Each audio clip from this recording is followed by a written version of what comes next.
You can see the snares are lining up on the 3 beat, and that's a great indicator to know we're on the right track.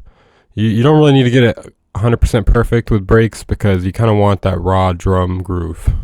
Maybe I might nudge this one over here a little bit. Okay, and then from there, we're going to zoom in. You can do the same thing at the top here. And then I'm going to split this part of the track by pressing Control E, which is split. You can also do it by right-clicking. Right click, and then you go to split. And then you may listen to this and you may notice, hey, that's kind of fast.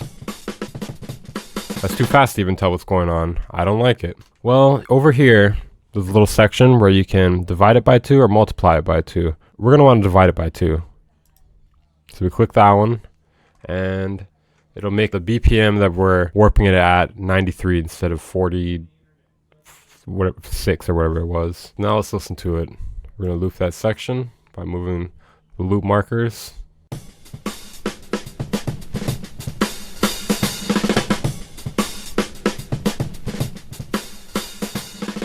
Nice, very raw drum groove. Okay, well let's try to make that more interesting. Now what we could do if we want to make this more interesting, we can zoom in here and we can start moving around the audio and duplicating things. So I thought it would be cool if we duplicate this kick in the beginning. So I'm gonna split it like I did before, and I'm gonna duplicate it by pressing Control D. Now let's listen to it. I actually don't like the way it uses that same crash sample in the beginning, so I'm gonna take a kick from later in the song. So I'm gonna delete that, and I'm gonna find a kick later in the break, and I'm gonna duplicate it over.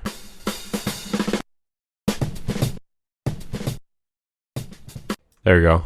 There's one right there. So I'm going to take that, and I'm going to duplicate it. Same thing as earlier. I'm going to split it. Then I'm going to hold down Control, and I'm going to drag it over there. And that'll duplicate it for us. Now let's listen to it.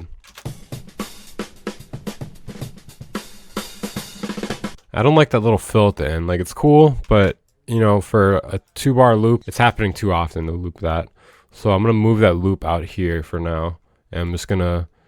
I'm doing the same thing as I was doing earlier. I just, you split it and you move things around. So I'm going to split this section here and I'm going to copy it. So I got this little section here. Control, drag. Then let's listen to it.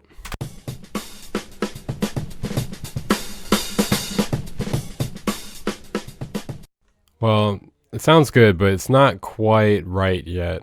I don't think it's right yet. So in order to fix that, there's a few ways we could do that. We could copy some other things, but I think a quicker way to do this would be to select the ending part here and to drag it backward. You're going to want to move your mouse over the edge of it. That way you get the little bracket symbol. And once you have the little bracket symbol, you're going to drag it to the left or right or whatever you're trying to do. And we're going to basically take the same section from earlier in the audio. That way the loop doesn't sound as strange. It sounded like I cut off the fill, but I don't want it to sound like I cut off the fill. So let's listen to it now.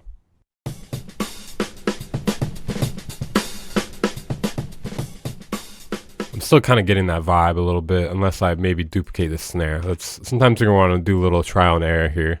I think this might sound cool. It might not though. So I'm gonna try this little snare. I'm gonna move it to the beginning. Let's listen. So I'm gonna tweak it a little more. Let's listen. Oh, that's much better. Okay. It was just ringing out for too long. So yeah, like I said, it's a little bit of trial and error. So let's listen to it now.